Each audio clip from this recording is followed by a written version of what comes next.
Welcome back to another episode of the Downsizing Roadmap Podcast with your hosts, Jody Roscoe and Heather Fisher. We're talking about all things downsizing, from our own experiences with clients to guest experts. Let's make downsizing easier, one conversation at a time. Hi, welcome to Downsizing Roadmap Podcast. Today, we've got a topic that can weigh heavily on people, and also just by the volume, the bulk and the size of it can be a big stopping point in getting rid of clutter and reducing what you have. So we're talking about sentimental furniture and when that becomes a stand-in for grief or identity, or maybe people that aren't with you anymore, that just having that makes you feel closer to them. Yeah, like a little bit past, like, should I keep it? Well, the should word is always, It's got a little guilt left. Guilt is not a gift, right? So should you, but why are you? Like, what is the deeper, part of it? Do you love it? If you love it, great. Then we don't even need to talk about it. But if you don't love it and you're keeping it, why? What's going on there? Yeah, a good question to start with as you're looking at something like that is, do I want this piece, whatever it is, in my future, or am I just afraid of being the one who lets it go? Yeah, that is so guilt-driven right there, like so guilt-driven, right? This topic, I think, resonates a little bit because we see so many people, and we are in so many people's houses, as we're talking about helping them downsize or helping them move, and we get, hey, that was grandma's hutch, that was, mom's sewing machine, that was this, that, and the other thing. And sometimes they say it in ways like, oh my gosh, that was my grandma's hutch, and it holds that china that was hers too, and it just makes me happy. And sometimes they say it like, that's my grandma's old sewing machine, and I don't know what to do with it, but there it is. And they say it, I don't want to do it in a way like, I feel like I shouldn't get rid of it because it was my mom's. And I'm talking about, when I say that, it's usually like those ones in the wood, like the whole big sewing machine, because it doesn't really have the furniture piece a sewing purpose. Machine. I mean, it's a sewing machine, but it's not like you can store things in it really, because the sewing machine was in it. So, and they kind of feel like, and it's not just those things, but they kind of feel like I shouldn't get rid of it. And so digging a little deeper with yourself on that of, why is that? What's resonating inside you around that? And is that something you should hold on to, or something that you can let go of once you let go of those reasons? I think we're at the cusp of, seeing that full circle change in society with that more disposable lifestyle, is that things have come down through generations, stopping at some of the generations we're at now, because they were treasured as setting up that next household with the hand-me-downs from other generations, and just really different quality of furniture and things that were built. And so it came down, and so likely things have come for generations without the guilt. And now we're in a society where you can run out and have, you don't even have to run out. You have it delivered to your door within a couple days. Something that is a changing style, you can change that more often. Your decor changes more often. It doesn't stay the same for 40 years like it has in past generations. But then the guilt comes with it, because you're the first generation to have to say, I'm okay with getting rid of it, and make that breaking point of, right, I don't need this, and frankly, I don't want the style of it. I love the person that it came from, but I don't necessarily want it. I think that, people living longer, they, the adult kids already have the house fully set up too. Like, I think that is something that happens. And, so they don't have anywhere to put it. Like, they already have lots of their own things as well. Yeah. And furniture, like you said, is more disposable, less expensive. It used to be really expensive to buy furniture, and so you did hand it down, or maybe grandpa made that table, or whatever that is, and so you did hand it down because it wasn't as easy to get it, didn't come to your door, and it was more expensive, relatively in the time frame. And so now, because we have those kind of obstacles around it, we can make decisions about whether we want to keep it or not. But our emotions, and some people are very sentimental and some people aren't. If you're not a sentimental person, this probably is not a problem for you. Yeah. But if you are a sentimental person, this is stuff that can really, really weigh on you.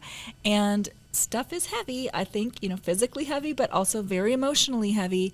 And so it can weigh on you in a way that it actually weighs on your life. Like it can, crowd your spaces and weigh in your mind and those kind of things. Yeah, absolutely. I think that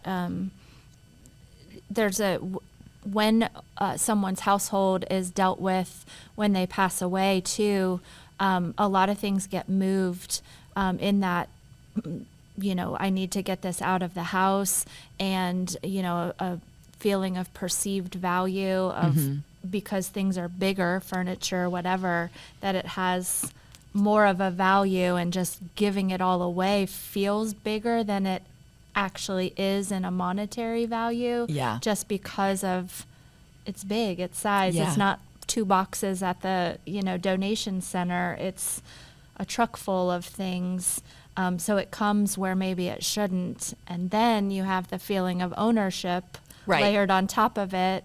And responsible figuring for out, owning it. and figuring out the logistics now that you've went to all that trouble to get it unloaded, at the next place. It just is a cycle. Yeah. That's a little bit harder to break with these big items. Yeah, we have a stat where it says 53% of boomers are keeping furniture solely out of guilt. Oh my gosh. That's more than half. Yes. More than half. Yeah. And that they're not storing furniture, they're storing the pressure to keep somebody else's legacy, right? It was something that they chose, or maybe it got given down to them and they couldn't deal with getting rid of it, or whatever that is, but it wasn't something you chose. It's something that is yours now without your choice. Yeah. And so, you're preserving their legacy or their procrastination or whatever that is. And so you're feeling guilty about it. I think one of the first places you can really think is, where is it in the house? Is it in the basement? Yeah. Or the garage? Or the storage area? Or the guest room? Yeah. Or, where did you find to put it? Kind of first gives you an idea of, is that something that you love and you want in a prominent place because you love to look at it? Or is that something you've found a place for in your home because you feel like you need to keep it? Yeah. I have a table from when my grandpa passed away. My grandma had already passed away. Gosh, I was 20, I think. So it's been a long time. And there was a side table that had lived in their dinette area in their house. And that was one thing, when we were asked if we wanted anything, I wanted that. And it lived through apartments I lived in at the time and house I was in for 20 years. And now that we're in our new house, it holds the memory from my grandparents' house, and it holds the memory of where it lived in the house, where I raised my kids. And there is no place for it that makes sense, not even just looks wise, but there's not a place that makes sense in my new house. And I'm struggling a little. I mean, this episode resonates a little bit because the place it will land is the basement. Right. And not in use. And I'm do I keep that? And I mean, I shouldn't. And I haven't made that final step yet of. Well, and I think that you hit on it exactly right, because the sentimental part of it is that's proof that I loved my grandparents, or that's, proof that, it's a symbol of your childhood there, memories yeah, around the their memories, house. yeah. And maybe you feel a little bit of obligation to keep it since you've had it so long, and you've been the one who's been shepherding it through, life for a while. And so, that's where the sentimental feelings come in. Yeah, but like Jody said, if it's only those sentimental feelings and it's in your garage or your basement, You're not honoring it. Yeah, you're not honoring it, and it's time to just keep those stories and let it go serve a purpose somewhere else. Because then it turns into, you look at it and you're in the basement, you look at it and you're like, oh yeah, that's over there. Like, not like, oh, I remember my grandparents, like it just turns into a different kind of feeling. It's even more guilt that I'm not honoring it by having it out and using it. Right. And so many emotional layers, guys. It is. And sometimes, and we've met these people many times. They are the default keeper of the things, right? And so if somebody in the family can't make a decision about what should happen with these things, then somebody gets it, often the oldest adult daughter. Ask us how we know. But that's, or the one who's sentimental. There's, usually if you have siblings, there's somebody who's sentimental, and something's happening with the stuff, and that one will be like, oh, it's fine, I'll take it to my house, even whether they don't have room or not. And so we've had people come up to us at our classes and be like, I have all of my grandma's stuff and all of my, my mom just passed away. Now I have all her stuff. And I'm like, where do you live in your house? Like, how do you breathe through that? And we had that conversation with someone we met a couple years ago, and she was talking about one of their relatives. She had, I think, a storage unit or two of their stuff. And we're like, okay. And, in talking with her, she was okay to give it up, but she's like, but my dad doesn't want me to. Yeah. And so she was carrying his guilt as an emotion on herself now, and it was just such a cycle of, when you're that keeper of the family. And I bet they couldn't even, Dad probably couldn't, and she probably couldn't name 10 things that were in that storage unit. They just knew that as a collection, it was grandma's, and now, we have to keep it, right? And so not the individual things or, any of it. It's just this, and sometimes when you have grief, like you feel like that, it's almost a blanket of the stuff, comfort, and so sometimes you have to sit with that for a little while and decide whether that's something, that will pass through, like, as in that. So some reflection questions you could ask yourself is like, would you keep it if you didn't know who it belonged to? Yeah. Like, if you didn't know whose it was, would you keep it? Yeah.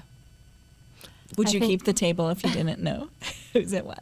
No. I think another, the way when I was thinking about that question, I think another question you could ask is, would you go buy this at a garage sale or an estate sale?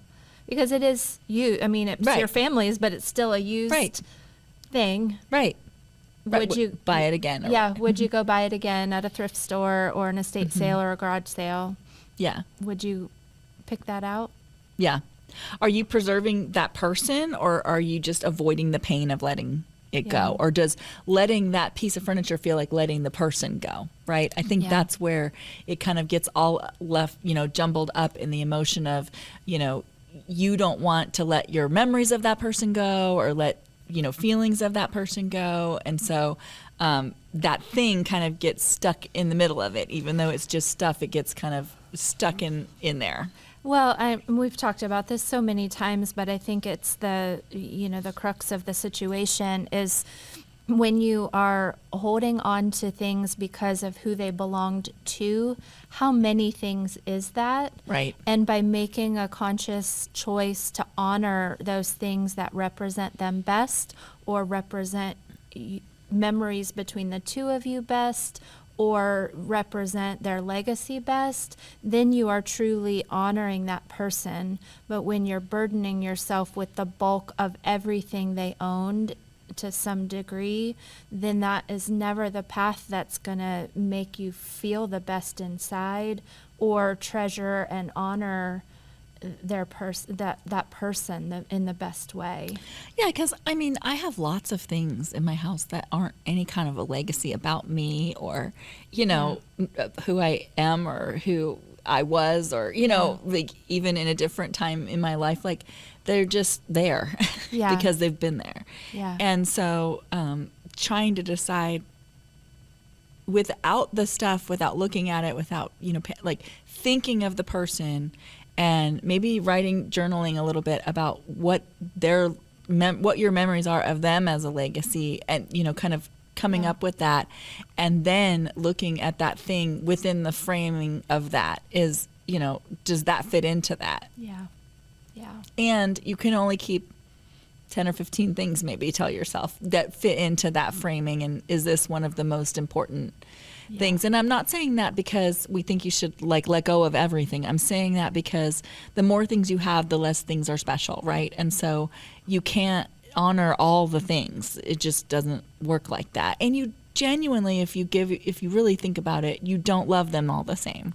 You just don't. Yeah, and it's asking yourself, what's the story around that thing? Is the story, this was out on the Christmas table for Christmas dinner every year, and I love it so much, and I, want to use this on my own table because it reminds me of my grandma or my mom or whoever? Or is the story just like, I don't know, great uncle Tom owned that, and we should keep it because it was his. Yeah. And you don't even know the story. There's just such a difference in the clarity that those questions can bring. Well, and I think the stories can go on without the stuff so easily. It doesn't. And okay, so I have this Advent calendar that I've had since the kids were little. And at some point, one of them can have it, but both of them can't have it. Yeah. And so if they even want it, but they can absolutely take that tradition of an Advent calendar of their own and tell their kids, grandma did this for me, and it doesn't even have to be the same thing. So if that's a legacy story they want to honor around, their childhood and me, then they can do that without the stuff at all. And so it really isn't about the stuff. So if you don't love it, again, you have permission to let it go because those stories are really what matters. So sometimes there's fallout with the family, tension because, mom or somebody will be like, okay, here's this stuff, who wants it? And then nobody wants it. And then there's some hurt feelings. And then somebody's like, well, you should take it, not I'll take it, but you should take it. Yes. And, this whole kind of guilting because mom's not getting rid of it, which it's really hers to deal with. And it's fine to ask if, hey, does anybody want it? But not in a way of like, somebody here is required to take it in this room, before we leave this house. And so sometimes everybody wants it, but sometimes nobody wants it and they don't want to hurt mom's feelings, or mom's feelings are getting hurt, or whatever that is. And so you have to just be cognizant that the stuff is not the person. Right. And it's not a reflection. I mean, it's not a reflection of their love or care for the person, especially if nobody wants it. That, you can't pass that guilt of, well, you should take it. Yeah, you didn't want dad's desk, but that means you didn't love dad. No. Yeah, but you're not holding that guilt up as a mirror to yourself, which you should not do. Right. You can't just reflect that onto somebody else. It's okay. And if you're the one being the keeper of all the things, that's also your choice. So own that, because you could say no. I know that's hard and it feels like hard, but you can't blame your siblings, that they said no and you didn't. Yes. Yeah. So that's some tough love right there, but that's the truth. You can't be like, I have all this stuff in my house and, my sisters and brothers wouldn't take anything. You didn't have to take it either. Yeah. I think, if anything, we are the permission givers. You have permission to, let go of those things that aren't serving your life where you're at and let go of that guilt. because there will be things that do remind you of that person that you might want to keep, or maybe there's nothing and you just want to keep the stories and you want to keep them in your heart, or you want to journal them down, or you want to have a video of them, like whatever that is. Maybe you are like a total minimalist and you don't need any of the stuff, but you have the stories. Yeah, or the tradition of, things in action, being someone that reads tons of books to your grandkids because your grandparents read tons of books to you, and it doesn't need to be all the same books, but you're carrying on those legacies and sharing that. I love reading to you. I used to love when, my grandma read to me, and you're passing on those legacies through actions and traditions versus a whole lot of stuff. Right. So,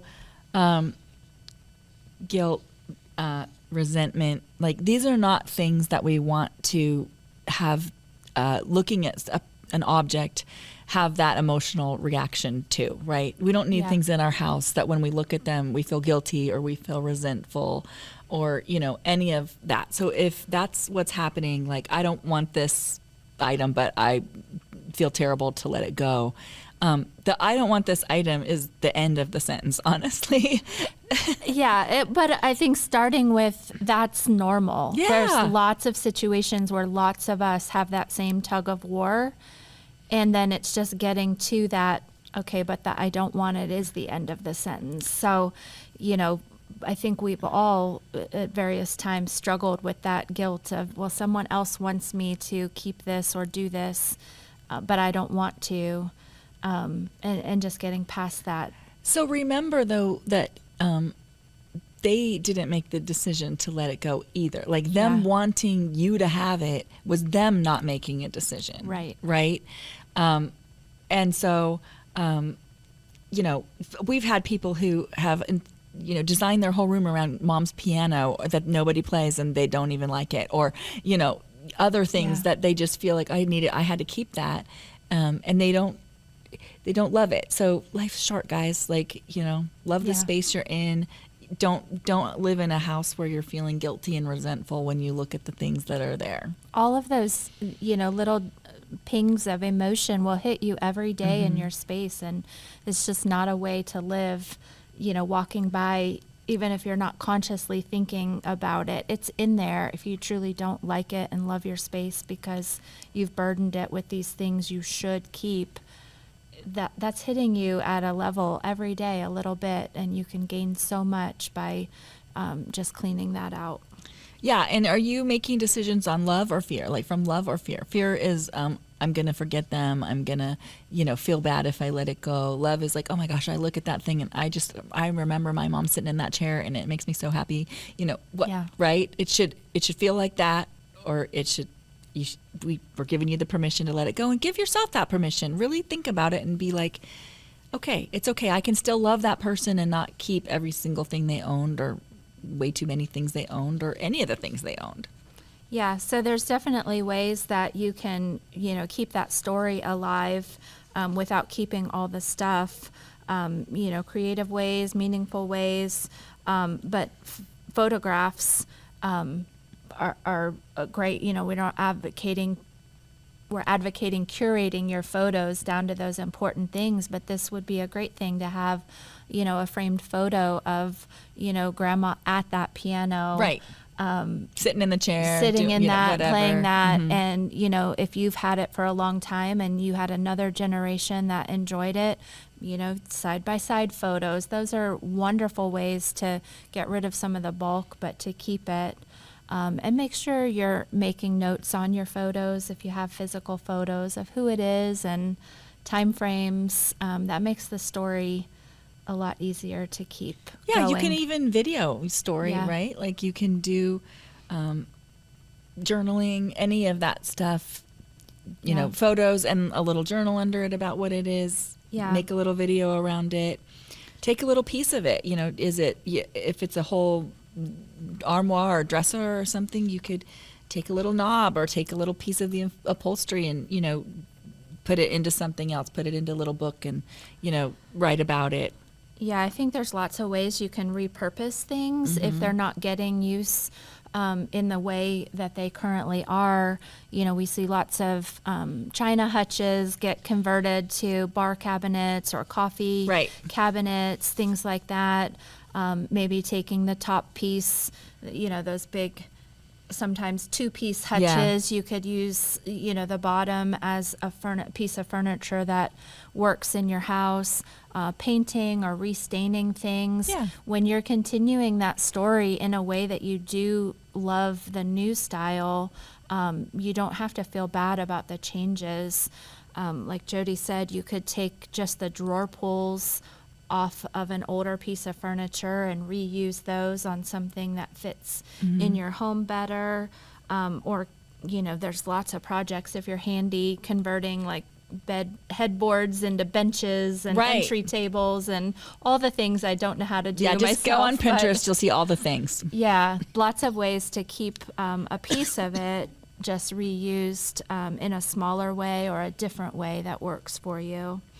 And I was thinking back, we did that episode a while ago on the Swedish death cleaning book, and they were talking about when you're rehoming something, when you're passing it on, tucking a little note with the story in when you're donating it or giving it to someone who can use it. So I think, just not even knowing where that story will go, and the little spark of joy it'll give someone else to hear that later on when they find it. And they love it. Like when they find it and they're looking at it, they're like, that fits right into my decor. That's the perfect thing. And then they get the story about it and it makes it so much more special for them. Yeah, and they can continue that on and keep it. I love that idea. I think when you tell the story too, it is easier to let it go sometimes.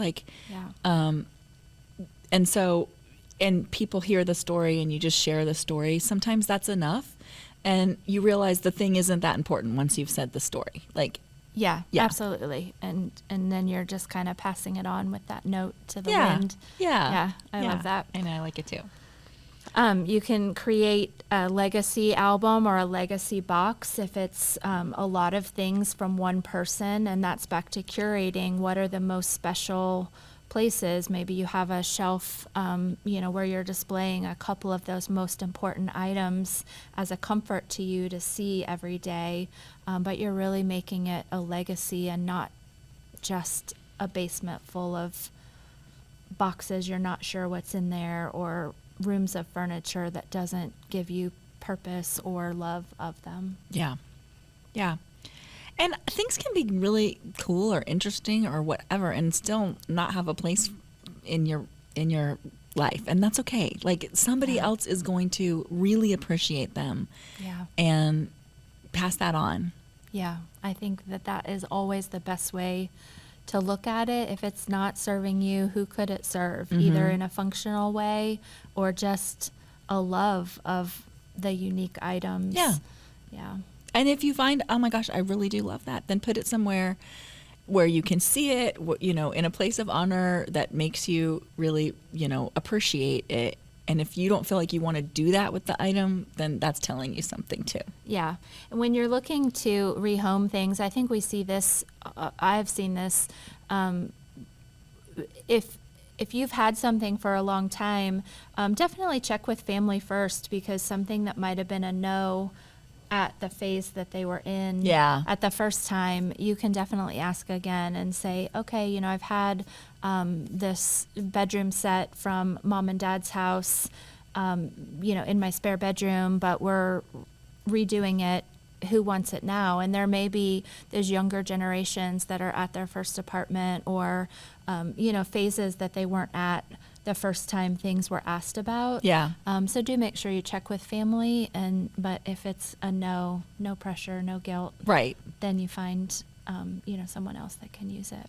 Yeah. And if you ended up with your, parents' things and it was a quick thing, something happened that was fast, definitely ask your family if there are things in there that they want, and don't make choices like get rid of half of it first and then ask them because you think, oh, that's all the stuff that's not important, because the things that are important to people aren't the most expensive thing. They're, they may not be anything that you think about at all, but in their childhood, this happened around that thing, and that's the one thing they want. So, so just ask first before you get rid of any of it.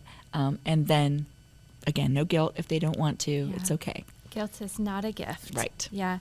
So hopefully this helps, just if you're struggling with some of those big heirloom items, especially furniture and those big items, to just realize what is your story you're telling yourself around it, and is that bringing you happiness or burden, right, and what to do with it next. We've got lots of resources in our other podcast episodes. We hope that you take a listen and give us some feedback or reviews if they're helpful to you, and our website, downsizingroadmap.com. If there's anything you need or any topics you want us to address, just reach out and let us know. Talk to you soon. Thanks for joining us on the Downsizing Roadmap Podcast. If you found this episode helpful, be sure to subscribe, leave us a review, and share it with someone who might need a little downsizing inspiration. Have questions or ideas for future episodes? Reach out to us on our website, www.downsizingroadmap.com. Until next time, let's keep simplifying and moving forward.